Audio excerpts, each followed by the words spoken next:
علمدان میں خوش آمدید دوستو، آج ہم آپ کو بتائیں گے کہ نوڈلز فروخت کرنے والا سٹور اربوں کمانے والی کمپنی میں کیسے بدلا۔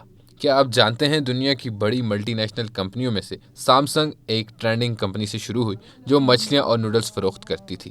بین الاقوامی ویب سائٹ کے مطابق جنوبی کوریا کی مجموعی برآمدات کا 5واں حصہ صرف ایک کمپنی برآمد کرتی ہے اور وہ ہے سامسنگ۔ سامسنگ اپنی مارکیٹ ویلیو کے لحاظ سے دنیا کی 20 بڑی کمپنیوں میں شامل ہے، جبکہ الیکٹرانکس انڈسٹری میں ایپل کے بعد دوسرے نمبر پر ہے۔ سامسنگ کی بنیاد یکم مارچ 1938 کو جنوبی کوریائی لینڈ لارڈ کے بیٹے لی بیونگ چل نے ایک چھوٹی سی ٹرینڈنگ کمپنی بنا کر رکھی جو خشک مچھلی، نوڈلز اور ایسی ہی دیگر چیزیں ملک کے مختلف علاقوں میں سپلائی کرتی تھی۔ کورین زبان میں سامسنگ کا مطلب ہے 3 ستارے۔ اس کا پہلا لوگو بھی 3 ستاروں پر مشتمل تھا۔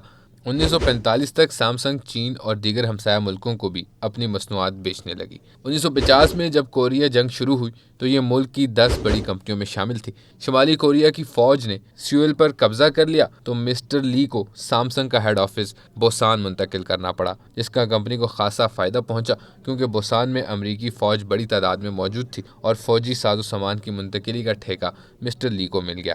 جنگ کے بعد سامسنگ گروپ نے پہلی شوگر ریفائنری اور ٹیکسٹائل مل لگائی جو اس وقت کوریا کی سب سے بڑی ٹیکسٹائل فیکٹری بنی۔ 50 کی دہائی کے آخر تک سامسنگ گروپ اتنا بڑا بن چکا تھا کہ اس نے جنوبی کوریا کے 3 بڑے بینک، ایک انشورنس کمپنی اور 2-3 سیمنٹ اور کھاد ساز فیکٹریاں خرید لی۔ 60 کی دہائی میں کچھ مزید کمپنیاں خرید لی۔ 16 مئی 1961 کی فوجی بغاوت کے وقت مسٹر لی جاپان میں تھے۔ وہ کچھ عرصہ ملک واپس نہ لوٹے کیونکہ فوجی جنرل پارک چنگ ہی نے اقتدار سنبھالتے ہی معاشی اصلاحات کے نام پر سامسنگ کی ایکوزیشن سے 3 بینکوں کا کنٹرول واپس لے لیا۔ دراصل جنرل پارک ہی تھے جنہوں نے معاشی اصلاحات کر کے جنوبی کوریا کو ترقی پذیر سے ترقی یافتہ اور صنعتی ملک بنایا۔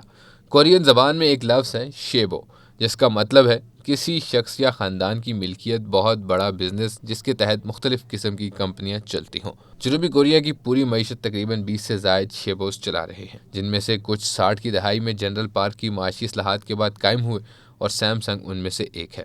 ان بڑی کارپوریشنز نے جنوبی کوریا کو معاشی طور پر محاورتاً نہیں بلکہ حقیقتاً ایشین ٹائیگر بنا دیا۔ ایشین ٹائیگر کی اصطلاح اس ملک کے لیے استعمال ہوتی ہے جس کی معاشی ترقی کی رفتار ناقابل یقین حد تک تیز ترین ہو۔ ایک زمانے میں پاکستان کو بھی ایشین ٹائیگر کہا جانے لگا تھا۔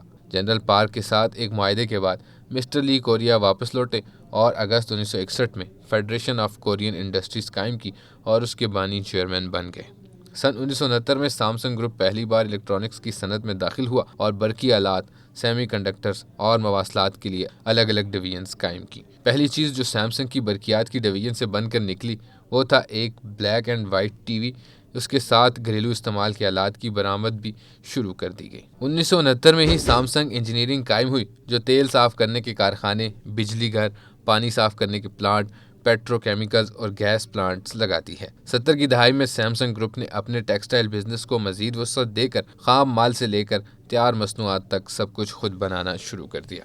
اسی دوران سامسنگ ہیوی انڈسٹریز، سامسنگ شپ بلڈنگ اور سامسنگ ٹیک ون کے نام سے مزید کمپنیاں قائم کی گئیں اور بھاری صنعتوں، کیمیائی مرکبات، پیٹرولیم اور ادویات سازی کی صنعتوں میں سرمایہ کاری کی گئی، جبکہ کوریا سیمی کنڈکٹرز نامی کمپنی میں 50% حصص خرید لیے۔ 1978 میں سامسنگ نے ہوا بازی کا شعبہ قائم کیا اور جہازوں کے انجن اور پرزہ جات کے علاوہ خلائی گاڑیوں کے لیے پرزہ جات بنانا شروع کر دیے۔ مارچ 1979 میں شیلا ہوٹلز اینڈ ریزارٹس کی بنیاد رکھی جو دنیا بھر میں لگژری ہوٹل چلاتی ہے۔ 1985 میں سامسنگ ڈیٹا سسٹمز جو اب سامسنگ SDS کہلاتی ہے قائم ہوئی، جس نے گروپ کو انفارمیشن ٹیکنالوجی انڈسٹری میں عالمی سطح کی کمپنی بنانے میں اہم کردار ادا کیا۔ اسی دوران سامسنگ نے تحقیق اور ترقی کے لیے 2 ادارے قائم کیے جنہوں نے کمپنی کی ٹیکنالوجی لائن کو برقیات، semiconductors, high polymer chemicals, جینیاتی انجینئرنگ ٹولز، مواصلات کے لیے پرزہ جات، ہوا بازی اور خلائی استعمال کی ٹیکنالوجی اور نینو ٹیکنالوجی تک وسیع کر دیا۔ 19 نومبر 1987 کو سامسنگ کے بانی لی بیونگ گزر گئے اور گروپ 5 حصوں میں بٹ گیا۔ الیکٹرانکس بزنس لی بیونگ چل کے بیٹے لی کن ہی کے پاس اور 4 کمپنیاں ان کے دیگر بچوں کے پاس چلی گئیں۔ لی کن ہی نے محسوس کیا کہ سامسنگ کوریائی معیشت میں تو ایک نمایاں مقام رکھتی ہے لیکن عالمی کمپنیوں کے ساتھ مقابلے کے قابل نہیں۔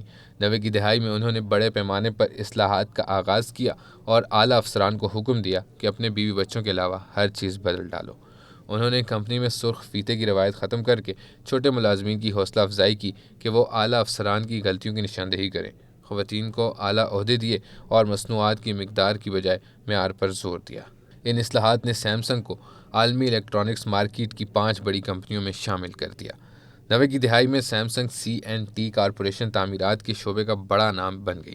یہ کمپنی ملائیشیا کے پیٹروناس ٹاورز، سعودی stock exchange tower, Tadawul, Dhaka international airport, Riyadh metro اور سب سے مشہور برج خلیفہ کی تعمیر میں شامل رہی۔ سن 2007 میں سیمسنگ نے اسمارٹ فون بنانے کے شعبے میں قدم رکھا اور 29 جون 2009 کو پہلا گلیکسی فون متعارف کروایا۔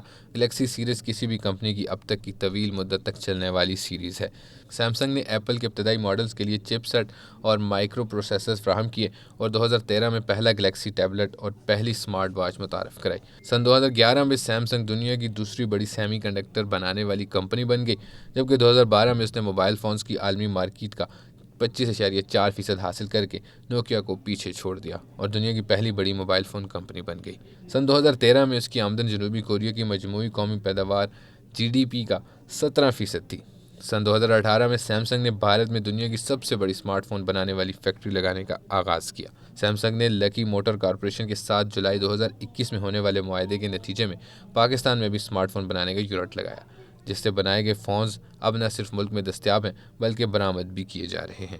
اس وقت سیمسنگ گروپ کے تحت تقریباً 80 کمپنیاں کام کر رہی ہیں، جن میں زیادہ تر اربوں ڈالر مالیت کی ملٹی نیشنل کمپنیاں ہیں۔ سن 2022 میں سیمسنگ الیکٹرانکس 107 ارب ڈالر کی برانڈ ویلیو کے ساتھ دنیا کی بہترین برانڈز میں 5ویں نمبر پر رہی۔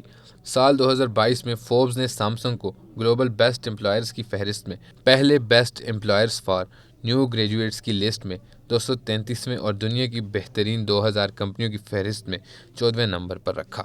سال 2022 میں سیمسنگ کی آمدن 244.2 ارب ڈالر، اثاثوں کی مالیت 358 ارب ڈالر اور منافع 34.3 ارب ڈالر ریکارڈ کیا گیا، جبکہ اس کی Forbes real time market value 367.26 ارب ڈالر رہی۔ آپ کو یہ ویڈیو کیسی لگی؟ اپنی رائے سے ہمیں ضرور آگاہ کریں۔ مزید معلوماتی ویڈیو دیکھنے کے لیے ہمارے چینل علمدان کو سبسکرائب کرنا مت بھولیں۔